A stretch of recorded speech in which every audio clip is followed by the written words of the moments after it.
Michael Jordan के जीवन की कहानी जो आपकी ज़िंदगी बदल देगी। माइकल जॉर्डन का जन्म 1963 में ब्रुकलिन की झुग्गी झोपड़ियों में हुआ था। पिता मजदूरी करते थे।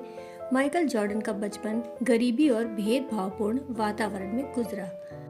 जब जॉर्डन 13 वर्ष के थे तो उनके पिता ने उन्हें पुराना टी शर्ट दिया और पूछा, इस टी शर्ट की कीमत क्या होगी?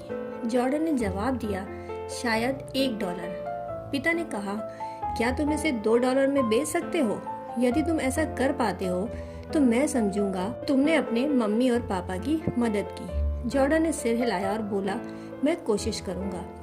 जॉर्डन ने टी शर्ट को सावधानी से धोया और फिर धूप में सूखने के लिए डाल दिया। अगले दिन वो टी शर्ट को बेचने के लिए एक वेस्ट स्टेशन पर गया। वहाँ 6 घंटे से अधिक समय तक बेचने की कोशिश की। अंत में जॉर्डन टी शर्ट बेचने में कामयाब रहा। अब उसने $2 लिए और घर भाग गया।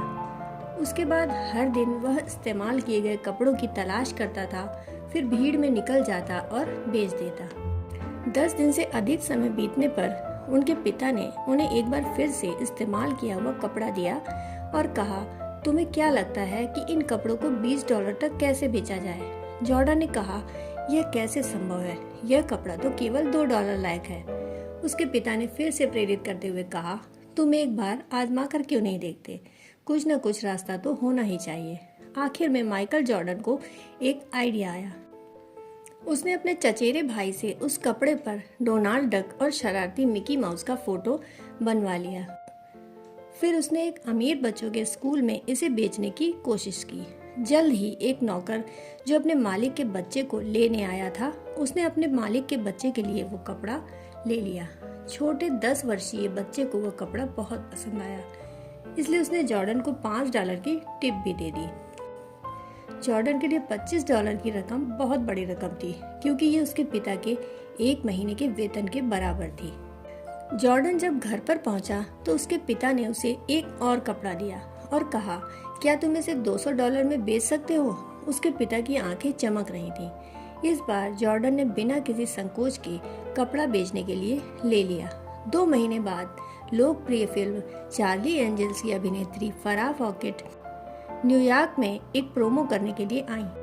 प्रेस कॉन्फ्रेंस के बाद जॉर्डन ने फराह फॉकेट के पास पहुंचने के लिए सुरक्षा घेरे को तोड़ दिया और साथ लाए कपड़े पर उनका ऑटोग्राफ मांगा। जब फॉकेट ने एक मासूम बच्चे को अपना ऑटोग्राफ मांगते देखा तो उसने खुशी खुशी कपड़े पर अपने हस्ताक्षर कर दिए।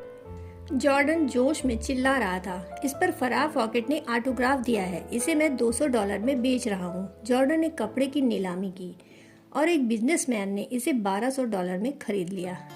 घर लौटने पर उसके पिता ने आंसू बहाते हुए कहा, यह मेरी समझ से बाहर है कि तुम ऐसा करने में सफल रहे। मेरे बच्चे, तुम बहुत महान हो। उस रात जॉर्डन अपने पिता के साथ सोया। लेटे हुए पिता ने पूछा, बेटे, तुमको जो 3 कपड़े मैंने दिए हैं उनको बेचने का अनुभव कैसा रहा? जॉर्डन ने भावुक होकर उत्तर दिया, जो दिमाग सोच सकता है उस तक पहुंचने का रास्ता भी कहीं न कहीं जरूर होता है। उसके पिता ने सिर हिलाया और कहा, तुम जो कर रहे हो वह सही है। मैं तुमको यह बताना चाहता था कि $1 के लायक कपड़े की कीमत भी हजारों डॉलर में हो सकती है। उसी प्रकार हो सकता है कि अभी हम गरीब हैं, हमारी हालत ठीक नहीं है, हम इन्हें सुधार सकते हैं। यह इस बात पर निर्भर करता है कि हम उन क्षमताओं का उपयोग कैसे करते हैं जो हम में से हर एक इंसान में मौजूद है। जॉर्डन के दिमाग में तुरंत एक नया सूरज उगा।